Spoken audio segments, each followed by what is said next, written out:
여러분께 스포츠 정보를 몰아다 드립니다. 스왈로스! 지금 날아갑니다. 안녕하세요. 저는 이번 78번째 스왈로스 에피소드 진행을 맡은 박진영이고요. 오늘도 스왈로스 간판 패널 채웅님과 네. 함께 하겠습니다. 안녕하세요. 네, 간판 패널 얘기 들었네요. 네, 오랜만에 또 날아갑니다 해보니까 이게 간판의 무게구나 싶었죠. 네, 또 다른 간판이 오늘 바람이 많이 불었는데 살짝 날아갔죠? 네, 사실 승원 씨가 좀 연약하잖아요. 네, 네, 아주 멀리 날아갔더라고요. 그렇습니다. 요즘 바람이 많이 불던데 모두 조심하셨으면 좋겠고요. 어느덧 달력 페이지가 이제 3월로 넘어갔습니다. 그래서 오늘도 코로나 이슈를 언급 안 하고 갈 수가 없을 것 같은데요. 지난달 17일이죠. 17일 처음으로 확진자 수가 10만 명을 돌파하더니 22일에는 신규 확진자 17만 명이라는 최고치를 찍었고, 그리고 최근에도 계속해서 16만 명 정도의 확진자가 발생하고 있습니다. 그래서 이렇게 확진자 추세가 폭등하면서 우리 프로스포츠계도 심한 타격을 입었다고 하는데요. 그래서 이번 스왈로스 78번째 에피소드, 프로스포츠를 위협하는 코로나입니다. 간다 넘어간다. 가장 먼저 만나볼 리그는 가장 큰 파장이 있었던 남자 프로농구 소식인데요. 팀별로 확진자가 속출하는 가운데 리그 진행을 강행해서 선수들의 SNS로 선수 보호를 호소하기까지 했다고 들었습니다. 그래서 자세한 썰 좀 풀어주시죠. 네, 사실 되게 안타까운 소식일 수밖에 없었는데요. 사실 KBL 자체가 이번 시즌 그리고 저번 시즌 그리고 쭉쭉 이제 성장세를 거듭해 나가고 있던 농구라고 볼 수 있었던 리그였는데 사실 이번에 KBL이 가장 크게 코로나의 직격탄을 맞은 집단 중 하나이기 때문에 더욱 안타까운 소식일 수밖에 없습니다. 특히 이제 초유의 리그 중단 사태까지 일어났을 정도인데요. 2월 26일 기준으로 10개 구단에서 선수와 코칭 스태프 누적 확진자로 126명이라는 어마어마한 수치에 놀랄 수밖에 없는 그런 상황이 펼쳐졌습니다. 결국 이제 대한민국 농구협회는 KBL을 중단시키고 코로나의 여파를 극복하지 못하고 결국 이제 KBL의 연장선이라고 볼 수 있던 농구 월드컵의 예선까지도 참여하지 않게 되었는데요. 이제 더욱 안타까운 점이 있다고 한다면 이러한 사태를 미리 막을 수 있었다는 점이었겠죠.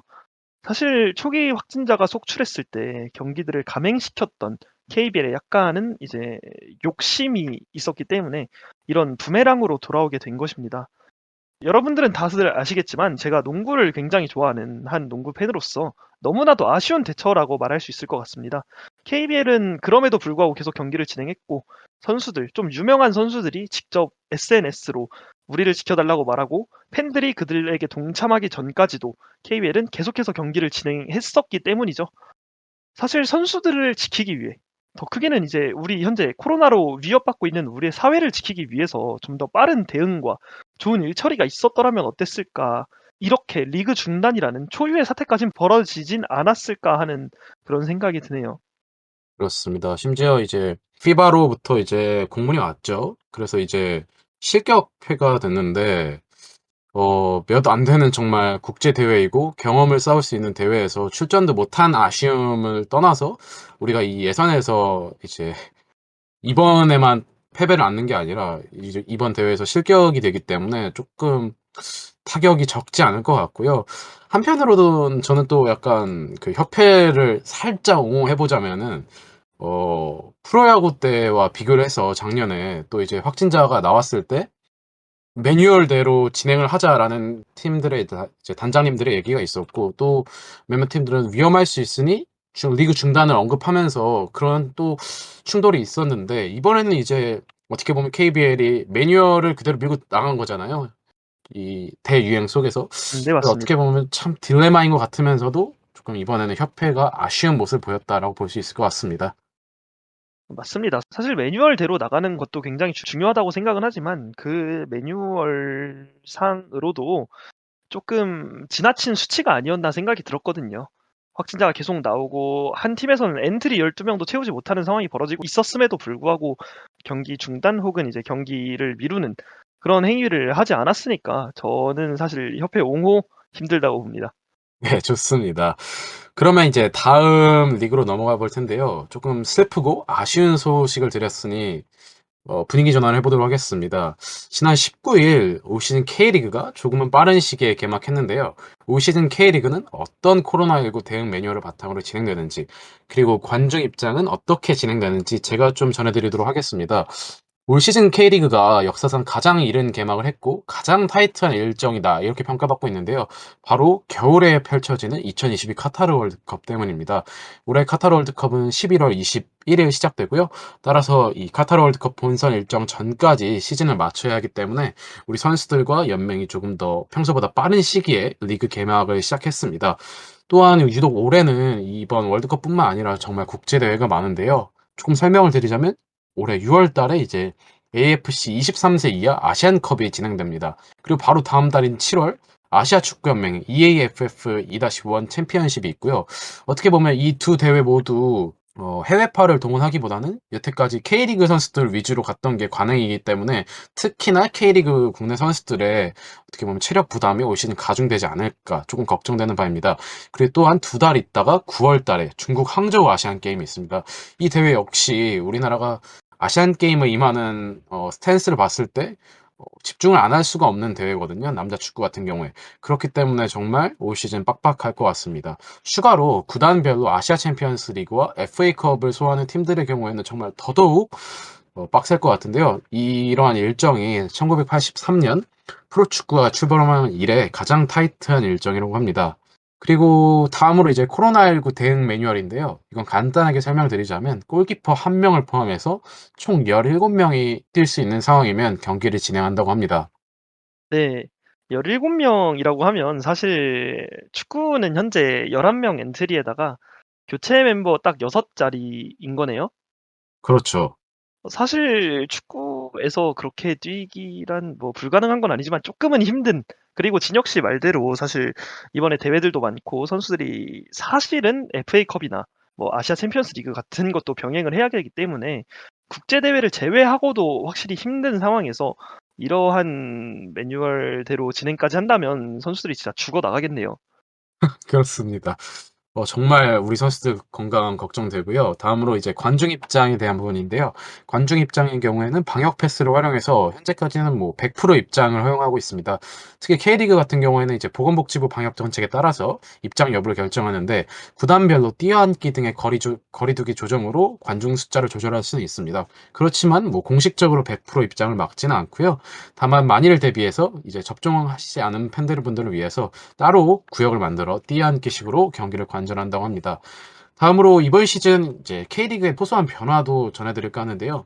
그동안 관중석에서 금지됐던 취식 역시 허용됩니다. 단 역시나 접종자 구역에서만 음식을 드실 수 있고요. 지난해처럼 아직 접종자가 아닌 팬들에 한해서는 따로 구역을 운영합니다.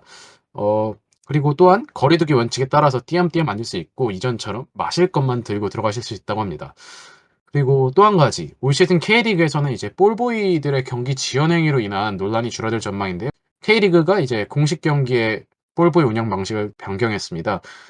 특히 이제 어떻게 변경됐냐면 볼보이가 선수들한테 직접 공을 던져주는 것이 아니라 터치라인과 엔드라인 주변에 이제 배치된 총 12개의 소형 콘 위에 이제 공을 올려놓으면 선수가 뛰어댕겨서 이제 가져가는 방식으로 진행되고요. 그래서 볼보이는 이제 아웃된 공을 바로 비어있는 콘에다 올려두는 임무를 수행하게 됩니다. 특히 이런 방식이 이제 코로나19 확산세에 대응해서 밀접 접촉 방지와 신속한 경기 진행을 위해서 도입됐는데 또 저희가 언급했었던 것 같은데 지난해 또 이슈가 있었잖아요. 볼보이로 강원FC하고 대전과 K리그 승강 플레이오프에서 이제 볼보이가 경기 지연을 해서 강원FC가 그 벌금 징계를 물은 적도 있었는데 맞습니다. 네, 네. 이러한 것도 어떻게 보면 굉장히 좋은 방법이고 이런 방법이 실제 아시아 챔피언스 리그와 같은 AFC 주간 국제 대회에서는 이런 현재 방식이 운영되고 있다고 합니다. 네. 사실 진혁 씨 말씀대로 코로나 대응으로도 굉장히 좋은 수고, 실제로 축구에서도 사실 볼보이가 어시스트 겸으로 빠르게 게임을 진행시켜서 주는 경우보다는 뭐 지연시키다가 이제 축구 선수한테 맞고 그런 경우가 좀 더 많이 보이지 네, 않습니까? 그렇죠. 그런 부분에 있어서는 이 변화 굉장히 좋은 변화라고 생각이 드네요. 그렇습니다. 이제 기대되고 조금은 긍정적인 소식을 접했으니 다시 살짝 암울한 소식으로 넘어가 볼 텐데요. V리그에서도 남녀부 모두 코로나19 집단 감염이 발생하면서 리그가 중단됐죠? 오늘이 그 단짠 특집인가요? 그렇습니다. 제가 적재적소에 약간 배분을 했는데 어떤가요? 오늘 MC 굉장히 명 MC네요. 좋습니다. 네. 네, 그러면 이제 짠 소식이죠. 짠 소식 한번 들려드리도록 하겠습니다. V리그 상황인데요. V리그 역시 KBL과 마찬가지로 조금 심각한 상황이라고 볼 수 있습니다. 특히 이제 배구에서 삼성화재가 강한 직격탄을 최근에 맞았는데요. 12명의 선수 엔트리조차도 충족시키지 못할 만큼 확진자가 많이 나오고 있는 상황입니다. 결국에는 2월 15일에 V리그 역시 리그를 중단하겠다고 밝혔는데요. 더불어 이제 포스트 시즌 일정까지 축소하겠다고 밝혔습니다. 그리고 원래 2월 28일에 리그를 재개하려고 했으나 이제 요즘 코로나가 말이 아닌지라 결국 3월 4일까지 연기를 해서 3월 5일에 새로운 이제 재개를 하게 되었습니다. 그리고 아까 잠깐 언급드렸었는데 V리그가 플레이오프 축소를 결정했다고 했잖아요. 이게 V리그 출범 이후로 최초의 결정입니다. 이 정도로 현재 V리그가 코로나 직격탄을 강하게 맞았다고 보면 될 것 같고요. 축소 버전은 이제 플레이오프에서 3판 2선승제를 단판으로 바꾸고 5판 3선승제인 챔피언 결정전은 3판 2승으로 바꾸는 방안을 확정 지었다고 합니다. 뭐 여자 배구는 조금은 더 나은 상황이지만 역시 빡셉니다. 일단 역시 14일에 같이 중단이 됐었지만 21일부터 다시 재개를 하였고요. 원래 배구는 월요일 휴식기가 있지만 여자 배구는 이제 3월 21일이라는 시즌 종료일까지 월요일 휴식기 없이 매일매일 한 경기씩 치러질 예정입니다. 플레이오프 역시 축소 없이 간다고 합니다. 네. 잘 들었는데 특히 여자 배구 같은 경우에 언급을 안 하고 갈 수가 없는 게 월요일 경기를 안 했을 경우에는 이제 보통 팀별로 일주일에 한 번, 많으면은 이제 일주일에 두 번씩 치렀는데 지금 현재 같은 경우에는 일주일에 팀당 세 번씩 치르는 경우도 있고 특히 최근 현대건설 같은 경우에는 사흘 동안 3일 경기를 치러서 정말 체력적으로 선수들도 힘들어하고 감독 이제 강성형 현대건설 감독 같은 경우에도 나도 코트에 서 있기가 힘든데 허리 아파서 선수들이 오죽하겠나 이런 정말 조금 호소할 정도로 선수들의 체력 부담이 걱정되고요. 또한 이런 체력 저하는 또 부상으로 이어질 수도 있기 때문에 시즌 막판 정말 배구 팬들이 재밌고 수준 높은 경기를 보기 위해서는 조금은 선수들의 부상 우려도 되고 이래서 조금은 걱정이 되는 부분입니다. 그리고 V리그에서도 이제 이번 휴식기 이후에 변화되는 부분 같은 경우에는 이제 세트 끝나고 나서 두 팀이 코트 체인지를 하지 않습니까? 그래서 이 코트 체인지도 하지 않고 그 코트에 이제 선수들이 넘어지거나 뭐 땀을 흘려서 닦아주는 마포도 배치하지 않는다고 합니다. 그리고 이제 선수들이 서브할 때 공을 굴려주고 제공해주는 볼 리트리버도 최소 인력만 투입하는 체제로 이렇게 바뀐다고 합니다. 그리고 남자부 얘기를 안 하고 갈 수가 없는데 남자부 플레이오프 제도가 이제 축소되면서 2, 3위 팀들 같은 경우에는 굉장히 아쉽다고 해야 될까요?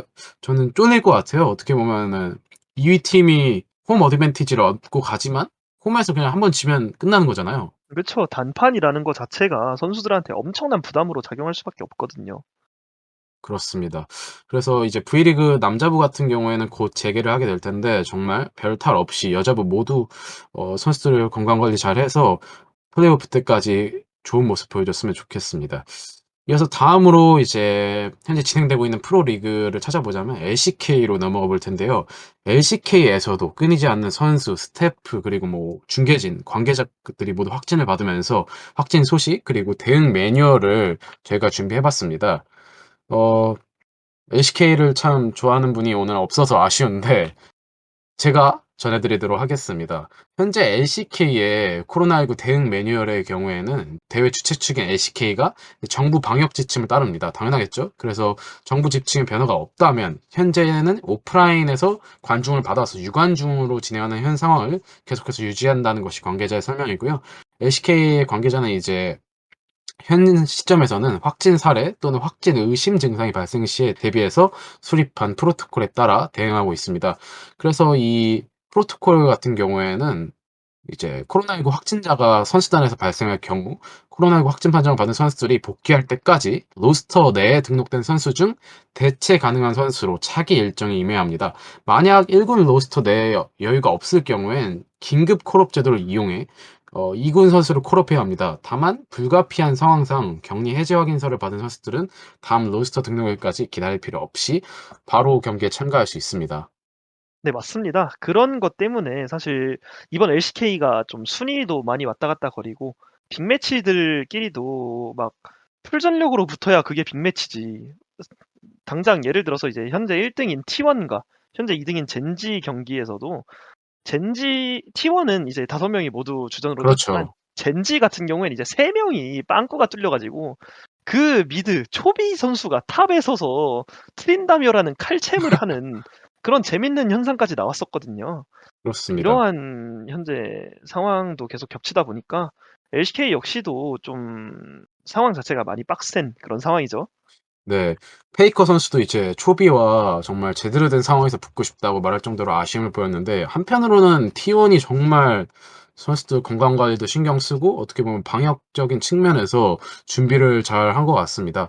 제가 또 별명이 박펠레이기 때문에 이런 말 하면 T1에 안 좋은 일이 생길 것 같아서 조금 이야기 줄이도록 하겠습니다. 오늘 이렇게 우리 프로스포츠를 위협하는 코로나19 관련 소식들을 다뤄봤는데요. 준비하면서도 정말 느꼈던 거지만 지금 코로나 바이러스가 정말 우리 근처까지 왔다는 것을 실감할 수 있었던 것 같습니다. 그만큼 청취자분들과 우리 패널들 모두 정말 정말 건강 신경 쓰시고 별 이상 없이 다음 주에도 만났으면 좋겠다는 바람을 갖고 이번 78번째 에피소드 마치겠습니다. 그럼 다음 주에 만나요. 안녕. 안녕.